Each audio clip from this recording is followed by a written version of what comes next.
Hello, faithful warriors and precious standers. This is Jamie. Welcome to Road to Restoration. I hope you're doing well today.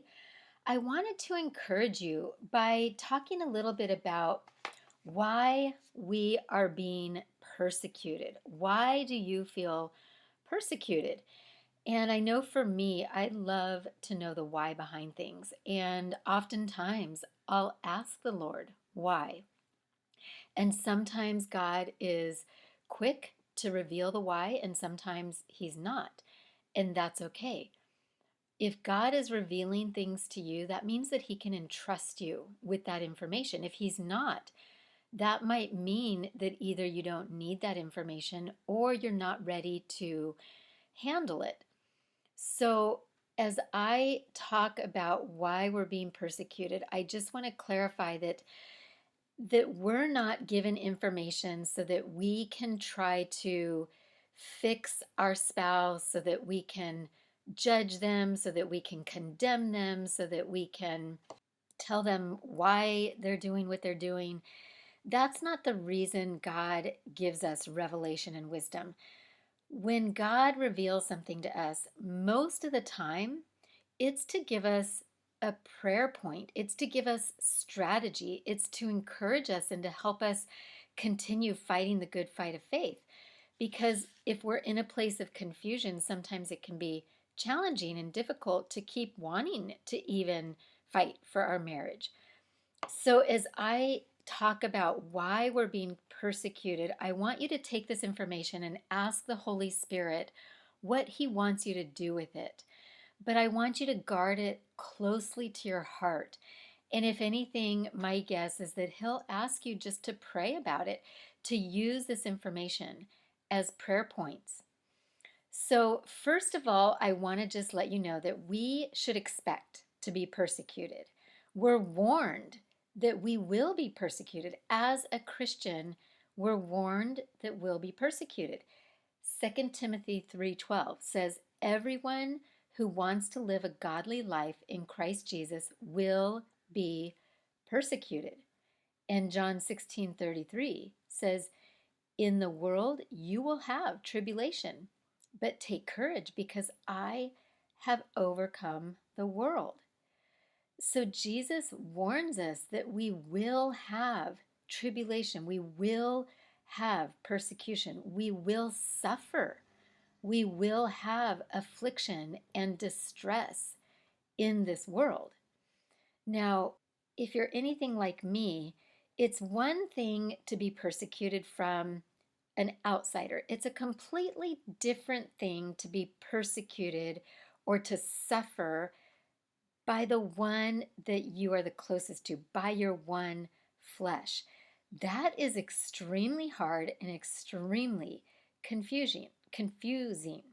However, we're told here that Jesus has overcome the world. Jesus is in us, so that means we're overcomers. We already have the victory through the cross. So let's stand firm in that place of victory. We're not going to be victims. We're going to proclaim victory. But back to the question, why are we being persecuted? So yes, we should expect persecution. And unfortunately, sometimes that persecution will come from our spouse.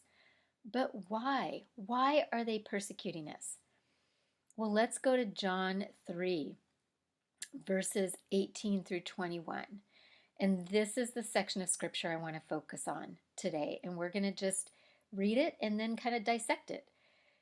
It says here, "Whoever believes in Him," meaning God, "is not condemned, but whoever does not believe has already been condemned because he has not believed in the name of God's one and only Son. And this is the verdict: the light has come into the world, but," and here we go, "men loved the darkness rather than the light because their deeds were evil. Everyone who does evil hates the light and does not come into the light for fear that his deeds will be exposed. But Whoever practices the truth comes into the light, so that it may be seen clearly that what he has done has been accomplished in God. So here we see the clash of light and dark. Here we see the clash of evil deeds versus faithful deeds, versus practicing the truth, practicing what God desires from us. Faithful warriors, the persecution is stemming from the dark. The persecution is stemming from the evil deeds that your spouse is wanting to hide. And it says here that they're being condemned. Whoever does not believe has already been condemned. Now, our spouses may be believers in Christ. They may proclaim Christ as the Son of God. They may believe in God. They may even believe in the Bible.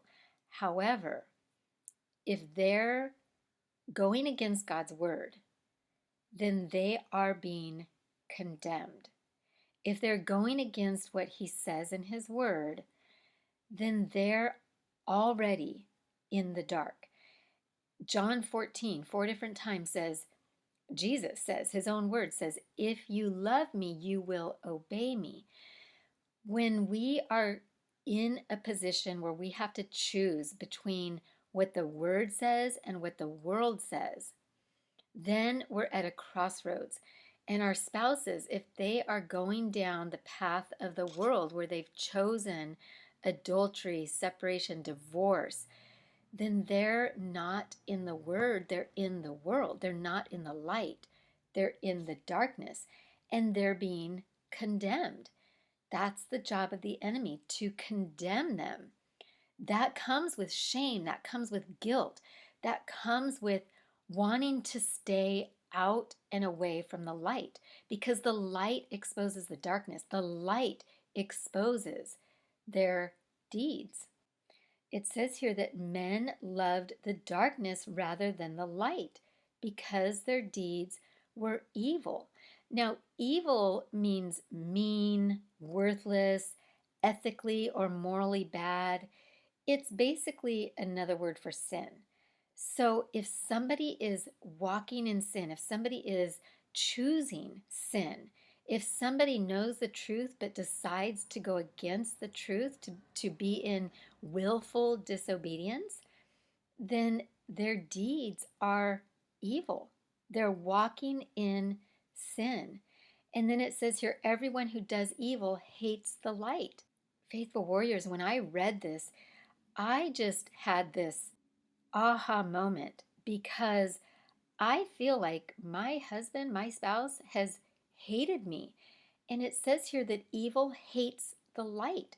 So if I'm the light, if I'm standing for the truth, if I'm obeying the word of God, if I am walking in faithfulness and truth and obedience, then I'm the light. And it says here, everyone who does evil hates the light. That that explained a lot to me. That explained a lot of the behavior that I've seen from my spouse, because we, as believers that are surrendered to the Lord, that are walking in the truth of his word, that are standing for reconciliation and restoration because we know that's God's perfect will, we're the light. And then it says here, they do not come into the light for fear that their deeds will be exposed. They are afraid that their wicked, evil, sinful deeds will be exposed.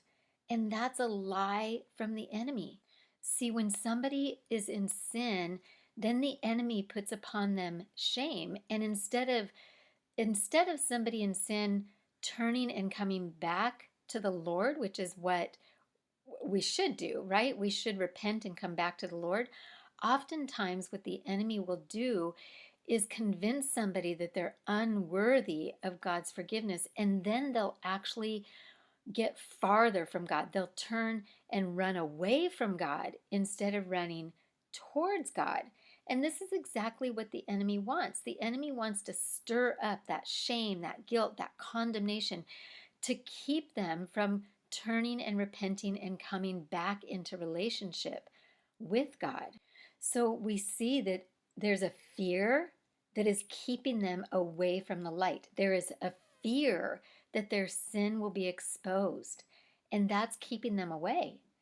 And then towards the end here, it says, whoever practices the truth comes into the light. If you're walking in truth, you love the light, right? If we're walking in obedience, we love the light. If we're walking in sin and disobedience, we want to run from the light. We want to run away. We hate the light. So we see here this division between light and darkness, this battle between light and darkness. And if you are feeling persecuted, if you're feeling persecuted, especially by your spouse, but it could come from others too, that probably is because you're walking in the light. You are a reflection of the light. You're representing the light.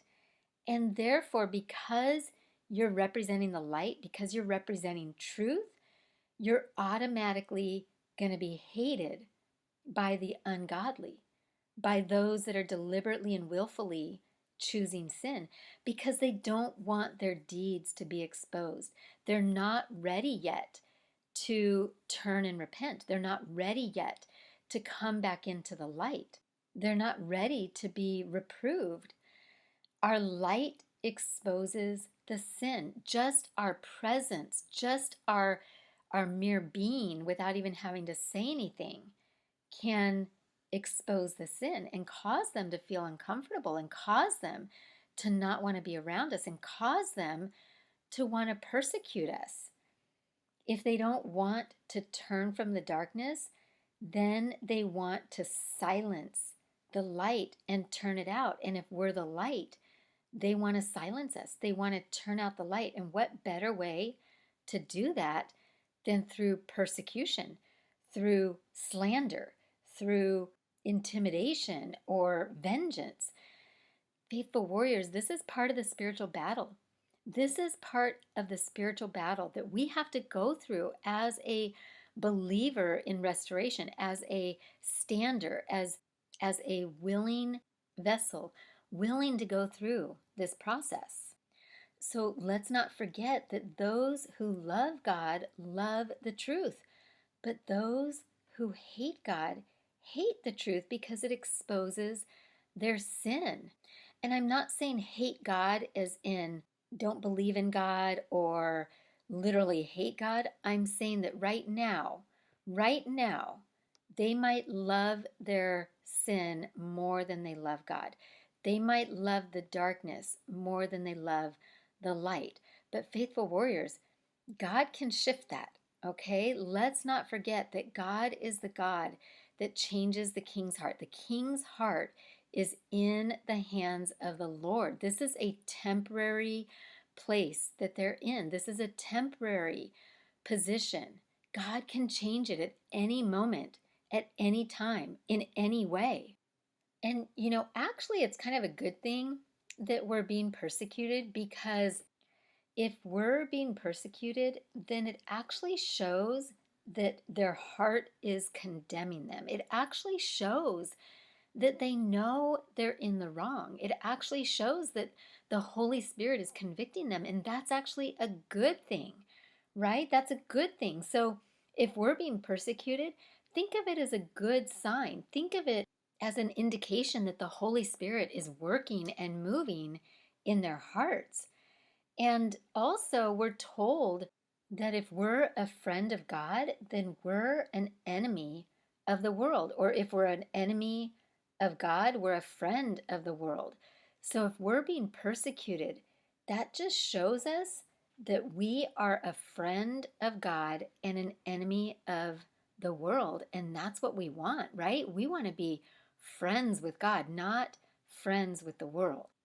So I hope this sheds a little bit of light on the whole persecution and why you're being persecuted.